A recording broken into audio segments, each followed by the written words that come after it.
Sir first का answer B and second का answer C है क्या? किसका जवाब कह रहे हो ईशा? 3 की 13? थ्री का आंसर बी एंड 13 का आंसर सी। 3 का answer B, B for ball. Yes sir. एक बार आपको इसको चेक अरे करना। D D D D. Correct. और 13 का क्या कह रहे हो? सी। 13 का आप कह रहे हो C. Okay, just to check कि हाँ हमने क्या कॉन्सेप्ट लगाया है, if we quickly take the condition. तो हमने लास्ट क्लास सीखा था कि पहले सिस्टम को भूल जाओ। पहले सिस्टम का पहला चार्ज आएगा, अगर ये एल है ये एल है तो ये √2 एल है। पहला चार्ज आया, कोई एनर्जी नहीं। दूसरा चार्ज आया तो के क्यू क्यू बाई √2 एल। और जब तीसरा चार्ज आएगा तो दो और एनर्जी बनेगा, और ये पूरा मिला के होना चाहिए 0। बस अब यहाँ से जैसे ये खेल है,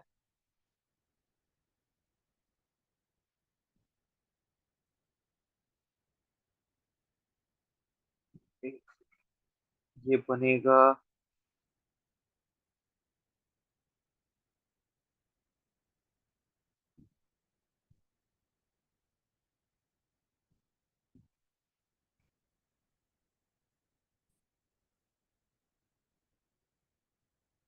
ये अप्रोच लगाया था आपने भी। Yes sir. ठीक है, writing system okay. 2 point charges +12 माइक्रोकूलम्स -6 माइक्रोकूलम्स 20 centimetre apart. There is a point P on the line joining these charges, and outside them, at which electric potential is 0। कहाँ पे होगा वो पॉइंट ईशा? ये जिस पॉइंट की बात कर रहे हैं, मैं आपको 3 रीजन दे रहा हूँ। 1, 2, 3। कहाँ पे ये इलेक्ट्रिक पोटेंशियल 0 होगा?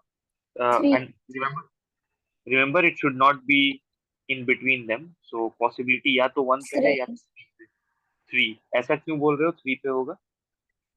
क्योंकि उस डायरेक्शन में 12 वाला का फोर्स कम होगा एंड 6 वाला का ज्यादा होगा। पोटेंशियल एक्चुअली है ना। हम्म। तो जब आप पोटेंशियल लिखते हैं तो आप लिखते हैं KQ/R। क्योंकि आपको दोनों का मैग्नीट्यूड सेम चाहिए, तो जिसका चार्ज छोटा होगा उसका आर भी छोटा होना चाहिए, so it should be closer to the smaller charge. ऐसा सोचा आपने। Yes sir. तो अगर इस डिस्टेंस को आप x मानते हैं, तो 12 के वजह से वहां पोटेंशियल +6 के वजह से वहां पोटेंशियल मिला के आना चाहिए 0।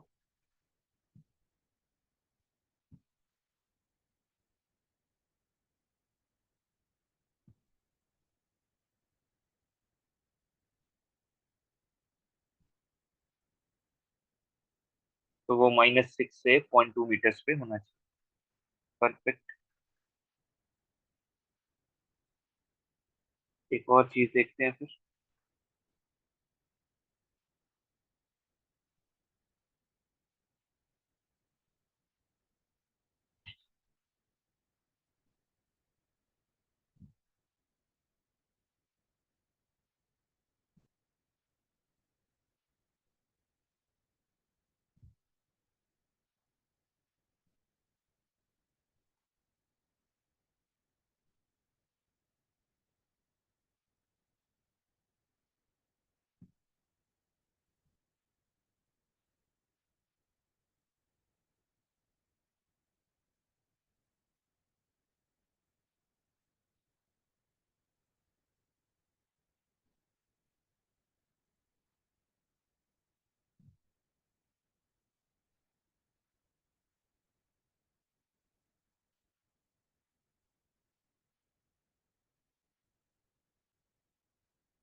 I am looking for the answer of this.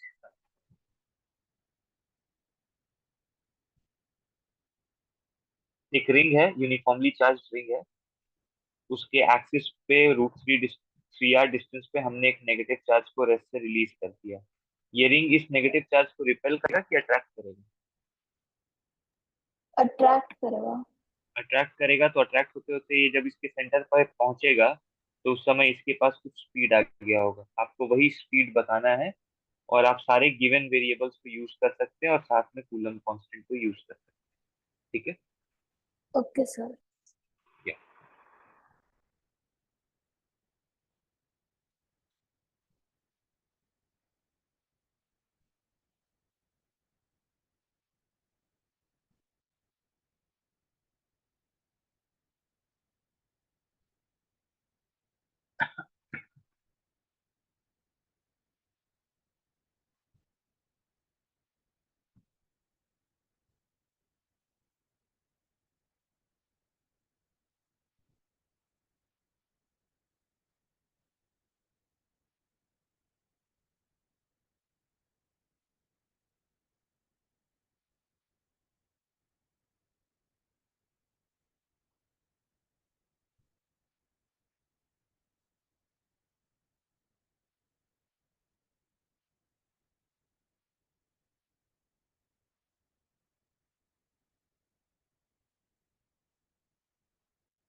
Sir V का value √2 k small q capital q by √3m है क्या? Okay, let's cross verify that. Logic क्या लगाए हो वो मेरे को बताओ पहले, फिर हम इसको आगे प्रोसीड करते हैं। फोर्स निकाल लिए पहले, उसको फिर इक्वेट कर दिए m इंटू ए से, क्योंकि F is equal to m है, एंड देन फिर एक्सलेरेशन आ गया। Then v² is equal to u²+2 as से हम उसका वो निकाल लिए वेलोसिटी। चलो इसमें एक प्रॉब्लम बताता हूँ आपको। आपको याद है रिंग के हर एक पॉइंट पे फील्ड सेम है कि अलग अलग होगा इसे? डिफरेंट होगा। अगर हर एक पॉइंट पे फील्ड डिफरेंट है तो हर एक जगह पे क्यू इंटू ई फोर्स डिफरेंट होगा, यानी हर एक जगह पे एक्सेलरेशन सेम की अलग अलग। अलग अलग। अगर एक्सेलरेशन अलग अलग तो V square equal to U square plus two A S, valid की इनवैलिड? इनवैलिड। तो अप्रोच में गलती समझ में आ रहा है? हाँ। एक और ट्राई करो, कोई और अल्टरनेट समझ में आ रहा है तो उसको अप्रोच में लाओ, नहीं तो फिर डिस्कस करेंगे।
जब ये माइनस चार्ज इधर से सेंटर तक पहुंचेगा तो कौन सा फोर्स काम कर रहा है ईशा?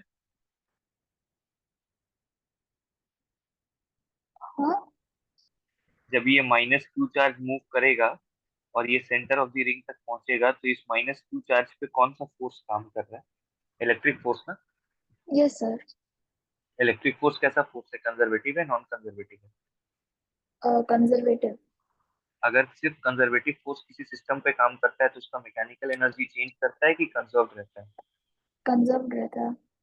हम वही करने जा रहे हैं, ठीक है। तो हम क्या करने जा रहे हैं, इनिशियल मैकेनिकल एनर्जी लिखना है। ध्यान देना, इनिशियल मैकेनिकल एनर्जी में इनिशियल काइनेटिक एनर्जी है 0,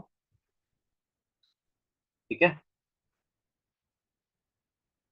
और इनिशियल पोटेंशियल एनर्जी जो होगा वो होगा self energy of the ring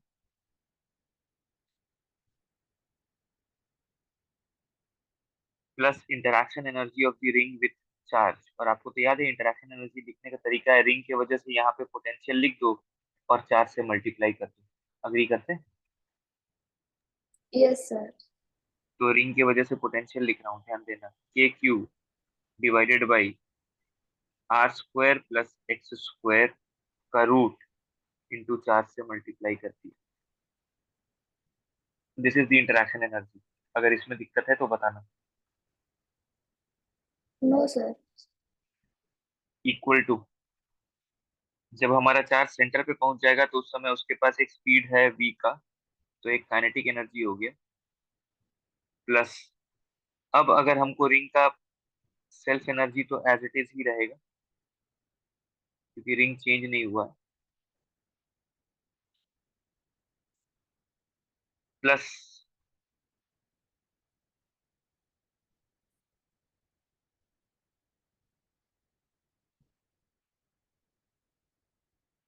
centre पे कितना पोटेंशियल होगा इस रिंग की वजह से, ताकि हम माइनस क्यू करके वहां का इंटरैक्शन एनर्जी निकाल सकें। सेंटर पे रिंग का पोटेंशियल बता दीजिए।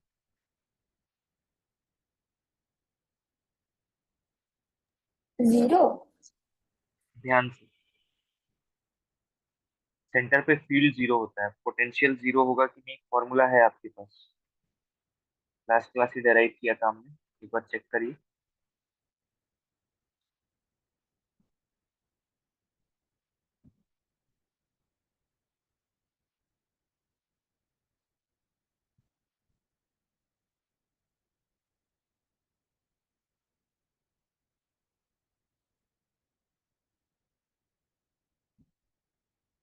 This was potential due to a ring at a point on the axis X. तो अगर आप सेंटर पे आ जाएंगे इस पॉइंट को लेके तो एक्स की वैल्यू कितनी हो जाएगी Isha? K Q by R. Perfect, K Q by R into minus Q. जरा ध्यान से देखो तो, यू सेल्फ है कि कैंसिल आउट कर जाएगा, you self of the ring? Cancel out हो जाएगा। इसीलिए जिस चीज का इसीलिए अब क्या है ना कि जब जिस चार्ज का पोजीशन चेंज नहीं हो रहा है एक दूसरे के रेस्पेक्ट में, हम उनका सेल्फ एनर्जी को लेना बंद कर देंगे, क्योंकि वो हमेशा इस तरह से डेल्टा यू में रहेगा कि कैंसिल आउट कर जाएगा। कैंसिल आउट हो जाएगा। खाली जिसका पोजीशन चेंज हो रहा है उसी का हम इंटरेक्शन लेंगे बाकी सबके साथ। जिनका पोजीशन आपस में सेम है उनका इंटरेक्शन एनर्जी कभी नहीं लिखेंगे, क्योंकि वो इनिशियली भी आएगा और फाइनली भी आएगा, वैसे भी कैंसिल आउट कर जाएगा। अब आगे बढ़ते हैं।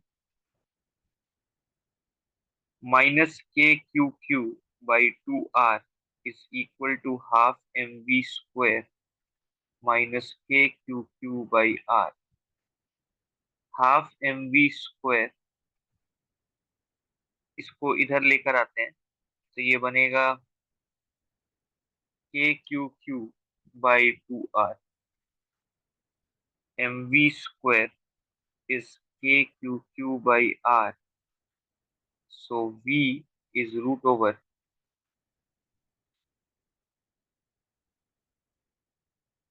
Do we agree on the approach then? Yes sir. Logic clear है? तो यस सर। अगर ये क्लियर है तो एक और पैटर्न दिखाता हूँ आपको। ये बड़ा कॉमन पैटर्न।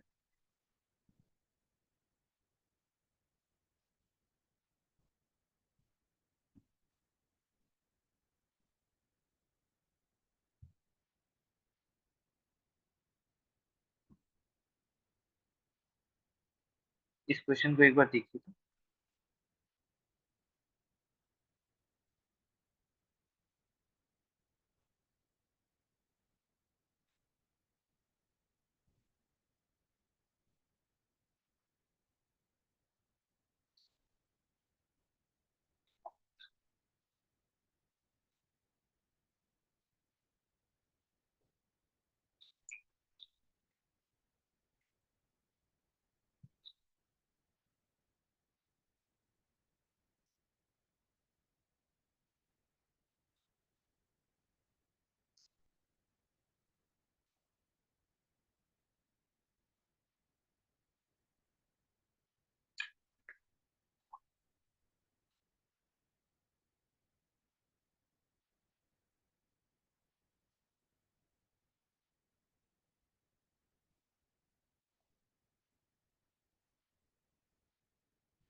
सर इसमें क्या करना है वो समझ नहीं आ रहा।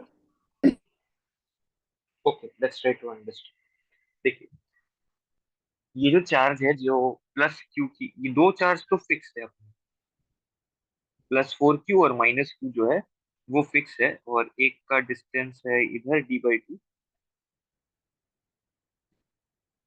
और एक का डिस्टेंस है इधर d/2, और ये है हमारा तीसरा चार्ज जिसको मूव कराने वाले हैं।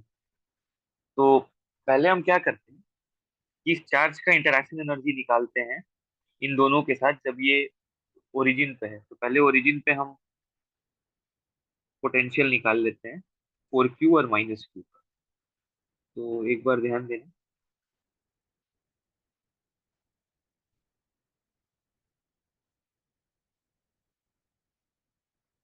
यही है क्या पोटेंशियल, यस सर। 4Q की वजह से और -Q की वजह से। इसका मतलब है इनिशियल इंटरेक्शन एनर्जी जो है वो होगा charge into potential.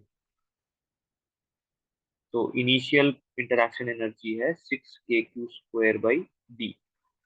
This is the initial potential energy associated with that charge due to interaction। अच्छा, जब ये यहाँ आ जाएगा,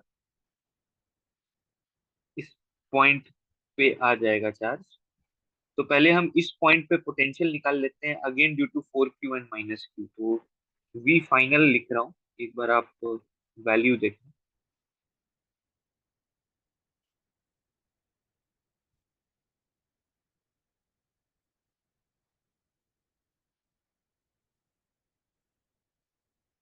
देखो एक बार, वी फाइनल, फाइनल पॉइंट का पोटेंशियल, क्योंकि ये डिस्टेंस भी d/2 होगा, सेमी सर्कल पे मूव कराएगी। यस सर, सही सेम है। तो इसको अगर मैं सॉल्व करता हूँ तो ये आएगा,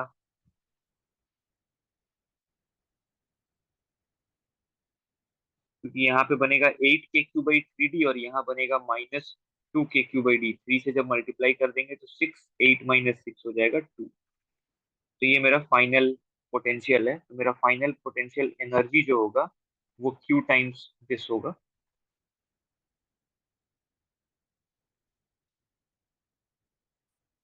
कौन ज्यादा है ईशा, यू इनिशियल की यू फाइनल, देख के बताइए।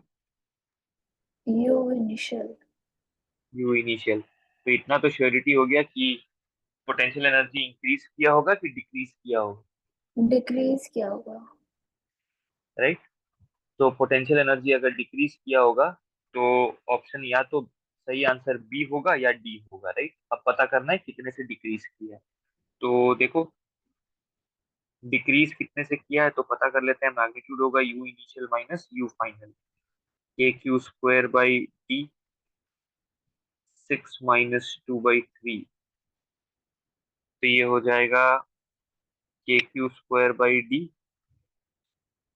16/3। के को डाल देते हैं 1/4πε0 q² dy, 16/3।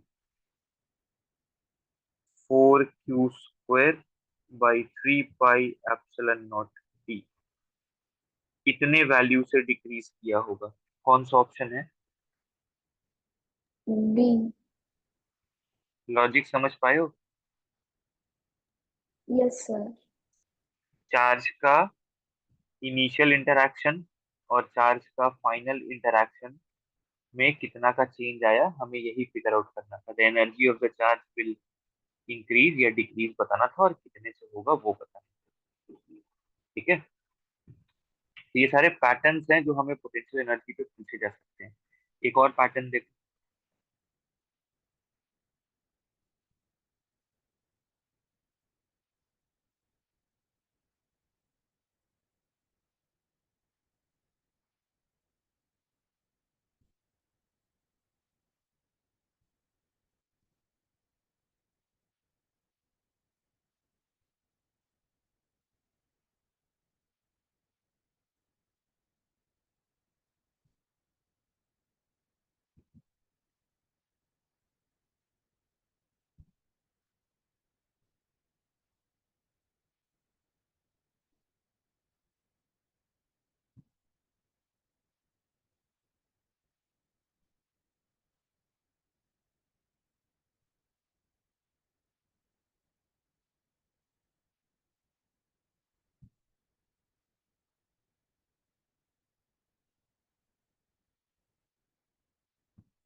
Okay, so I have a system of charge and I want to take this minus q from here to infinity and I want to do that slowly.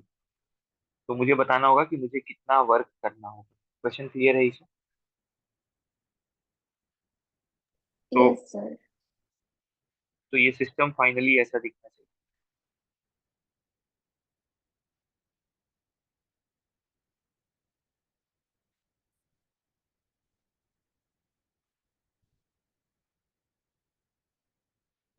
Minus Q should be very far away.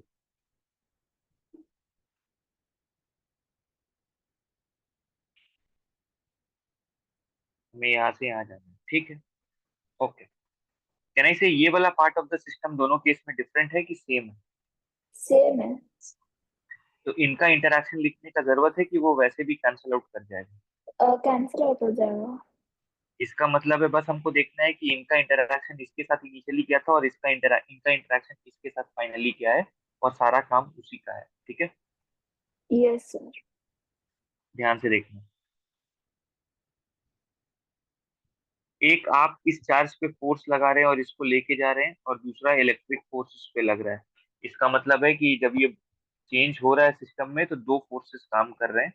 तो work energy theorem हमारा ऐसे काम करेगा.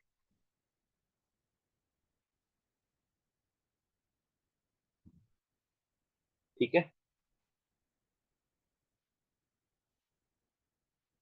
Total work done by all the forces is equal to change in kinetic energy. इस बात में कोई दिक्कत?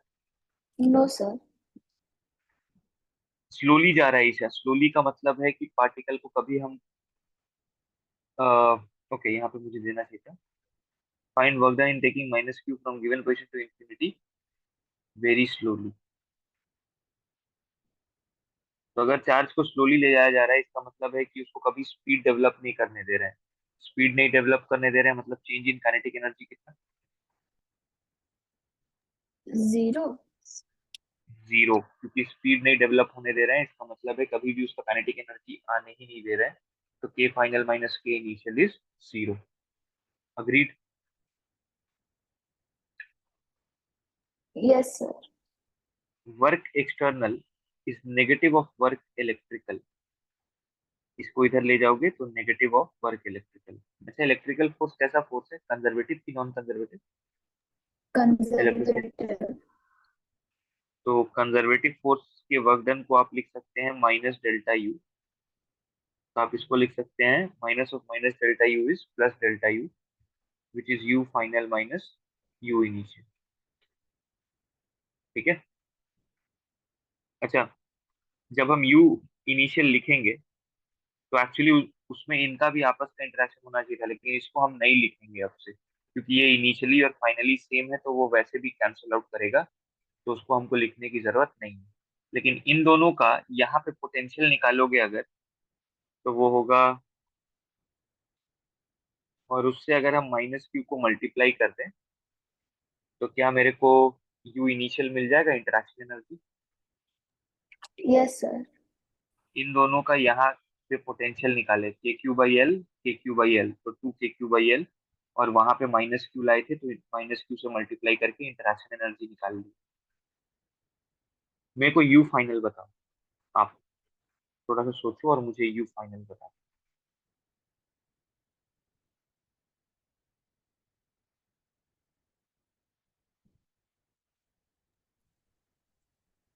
सर जीरो होना चाहिए ना, क्यों यू फाइनल.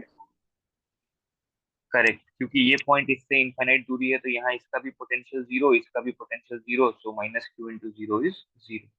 Perfectly sir. यही लॉजिक है ना? Yes sir.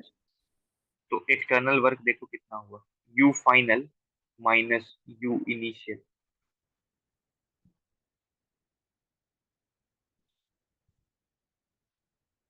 थोड़ा आइडिया लगा कैसे ऐसे टैकल करेंगे इस तरह के प्रॉब्लम्स को? Yes sir. राइट. तो ये कुछ बेसिक तरीका है जिससे आपको पोटेंशियल का क्वेश्चन देगा, है ना? तो इसको अपने को थोड़ा ध्यान में रखना है. मीनवाइल पोटेंशियल का एक और डेफिनेशन है अपने पास जिसको कि अपने को ध्यान में रखना है. पहले मैं डेफिनेशन लिख रहा हूँ फिर उसको प्रूव करूंगा. Potential at a given point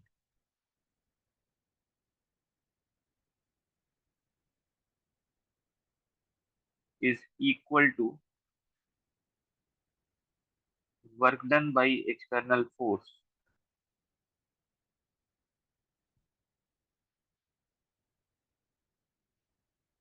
in slowly bringing a unit positive charge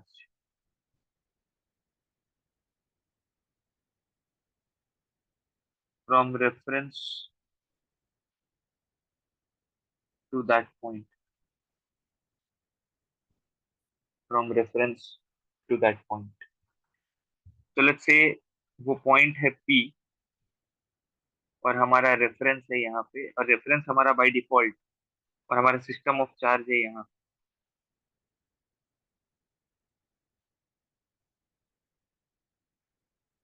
तो हमारा रेफरेंस डिस्टेंस क्या होता है Isha generally? Infinity. Yes sir. तो अब हम यहाँ पे एक यूनिट पॉजिटिव चार्ज मान लेते हैं और हम उसको यहाँ से यहाँ लेकर आते हैं, इस पॉइंट तक लेकर आते हैं, और इस प्रोसेस में जो एक्सटर्नल वर्क डन होगा वही यहाँ का पोटेंशियल होगा। मतलब हमको प्रूव करना है work external is nothing but VP. यही है ना मेरा एम? कोई दिक्कत?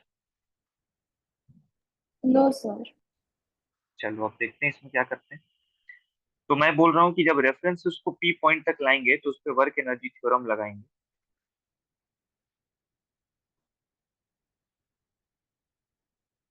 फिर से आप डेफिनेशन में पढ़ोगे तो वहां एक इंपॉर्टेंट टर्म है स्लोली। स्लोली का मतलब डेल्टा के कितना होगा?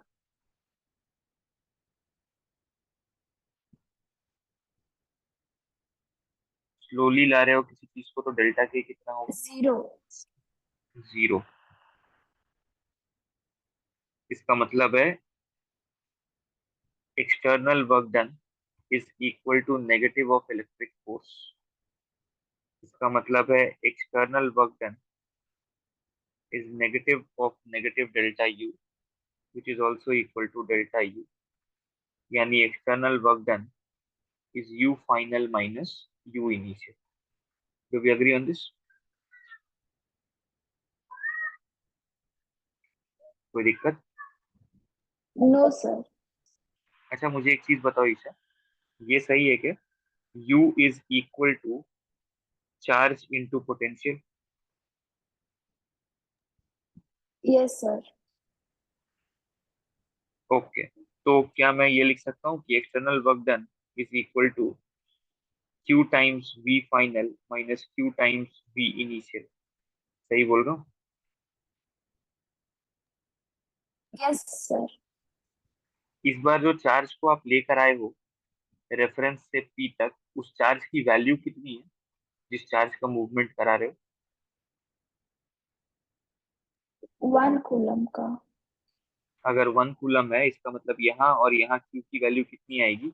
1। इसका मतलब है external work done is v final minus v initial. तो v फाइनल के पोटेंशियल को तो हम p का पोटेंशियल बोल सकते हैं क्योंकि वही मेरा फाइनल लोकेशन है। और आपको याद है जब रेफरेंस डिस्टेंस का दूरी होता है तो उस समय पोटेंशियल को हम क्या मान के चलते हैं? जीरो। Yes sir. प्रूव हो गया क्या?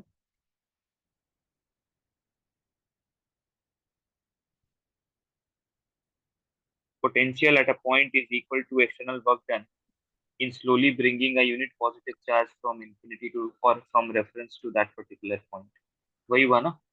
Yes sir. दो चीजें इंपॉर्टेंट है और होनी चाहिए एकदम बिल्कुल। एक तो चार्ज होना चाहिए एक यूनिट पॉजिटिव। अगर कोई दूसरा चार्ज हुआ तो फिर ये रिलेशन वैलिड नहीं है। और दूसरा उसको स्लोली लाना पड़ेगा, क्योंकि अगर स्लोली नहीं लाओगे तो डेल्टा के जीरो नहीं होगा, और अगर यूनिट पॉजिटिव नहीं लाओगे तो यहाँ क्यू का वैल्यू वन नहीं होगा, गड़बड़ हो जाएगा। ठीक है? Yes sir. थोड़ा क्वेश्चन कराता हूँ इसके इसके अच्छे वेरिएशन पूछता है मैं।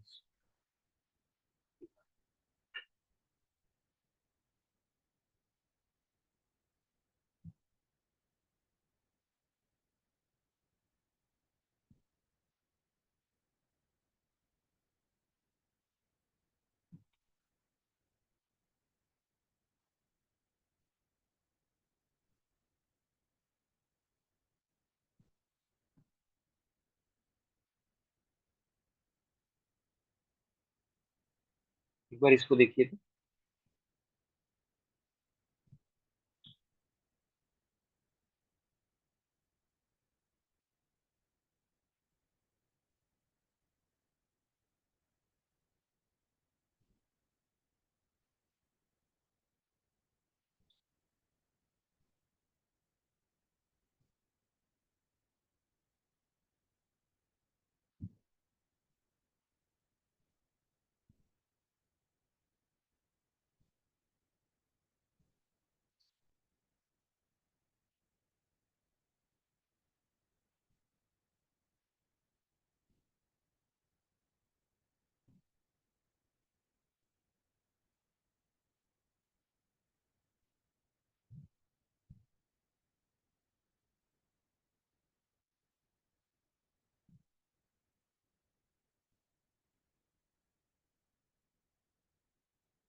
सर ऑप्शन बी होगा क्या?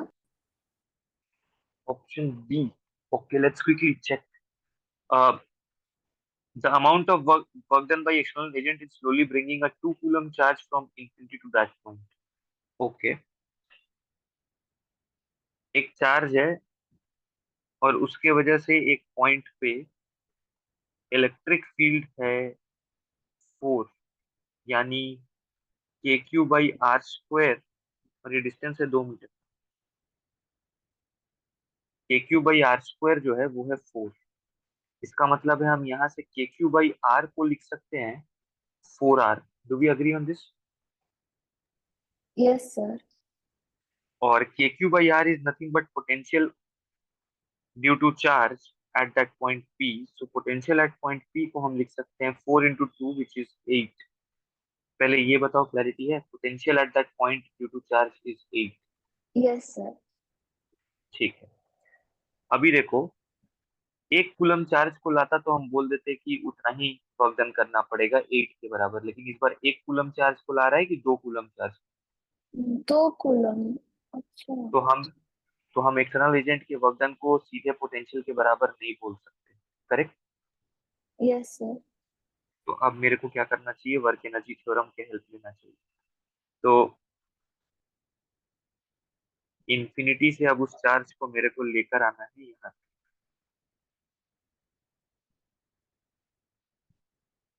तो हम लिखेंगे work done external plus work done electric इस डेल्टा के।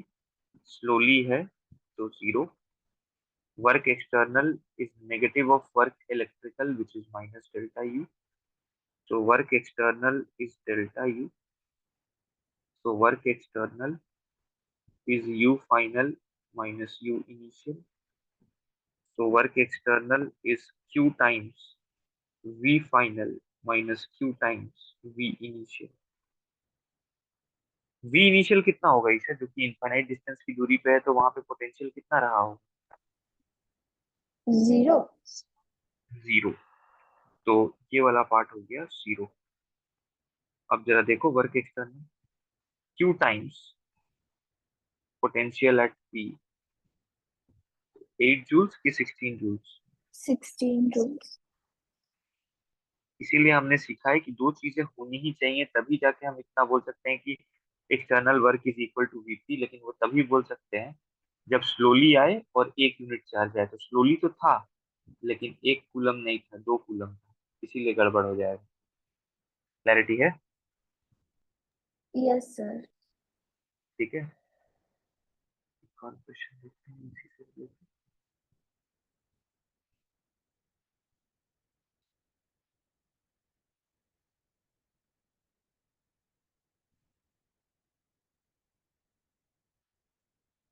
खुद ही create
इस क्वेश्चन को देखिए प्लीज।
सर इसमें एग्जैक्टली करना क्या समझ नहीं आ रहा। देखो, ध्यान से समझो। एक पी पॉइंट है और एक पॉइंट है जो कि बहुत दूर है, इन्फिनिटी। मेरे को बोला गया कि हम एक 2 कूलम चार्ज को इन्फिनिटी से पी पॉइंट तक लेकर आते हैं, लेकिन इस बार जब वो पी पॉइंट पे पहुंचता है तो उसका पास जीरो काइनेटिक एनर्जी है कि उसके पास काइनेटिक एनर्जी है। काइनेटिक एनर्जी है। इसका मतलब इस बार हमारे पास के फाइनल जो है वो 4 जूल है, वो जीरो नहीं है। ये बात क्लियर है। Yes sir. और इस प्रोसेस में एक एक्सटर्नल वर्क डन हुआ है 14 जूल्स का। तो मैं क्लेम कर रहा हूँ work done external plus work done electric is K final minus K initial. पहले आप इस बात से अग्री करते हैं? Yes sir. कौन सा थ्योरम है ये ईशा?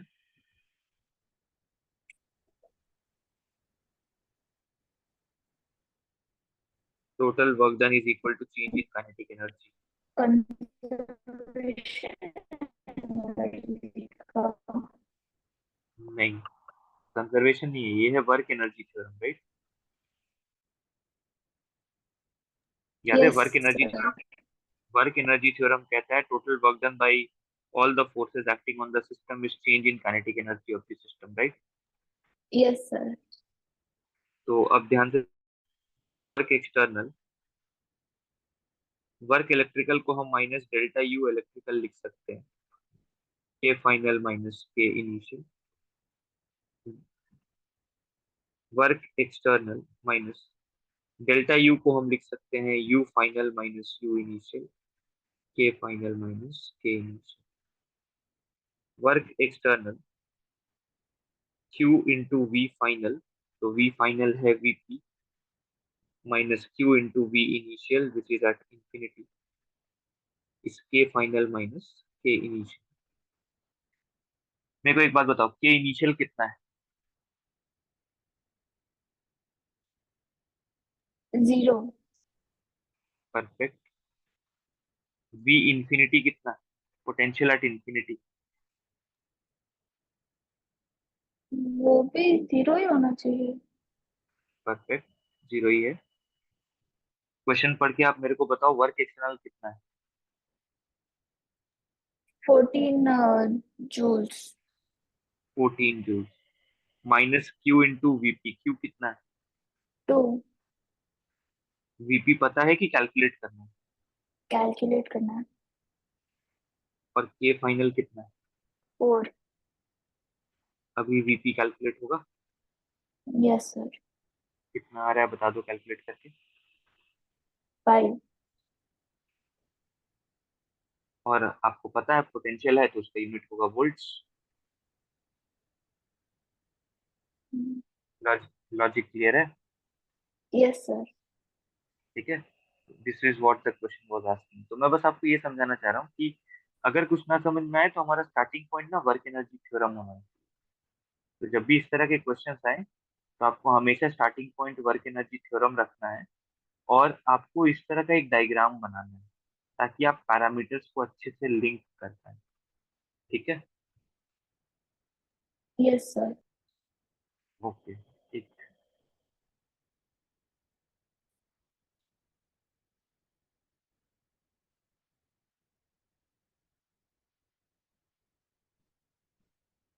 कल, अच्छा, एक पहले बेसिक क्वेश्चन से कवर करते हैं और उसके बाद फिर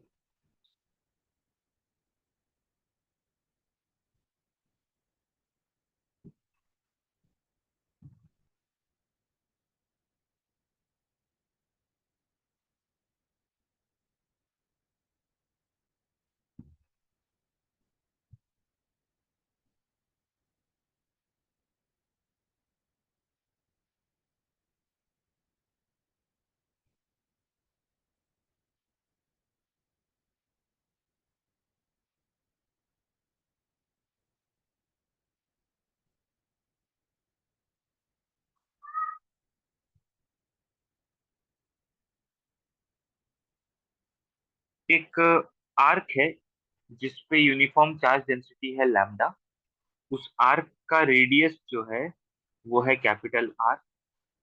वो सेंटर पे एंगल बना रहा है थीटा, और मुझे पता करना है कि सेंटर पे क्या पोटेंशियल क्रिएट करेगा ये आर्क। आपको अपना आंसर में लैम्डा, आर, थीटा और कूलम कांस्टेंट को इन्वॉल्व करना है। ठीक है, बताइए क्या पोटेंशियल आएगा, एक बार ट्राई करिए।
सर इसमें आर्क का लेंथ इम्पोर्टेंट नहीं होगा क्या? हाँ, आर्क का लेंथ तो आप कैलकुलेट कर पाओगे यार। कोई अगर आर रेडियस का आर्क है और थीटा एंगल है, तो आर्क लेंथ तो आप जानते हो आर और थीटा के टर्म्स में। अच्छा।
सर के इंटू लैम्डा इंटू थीटा है क्या आंसर?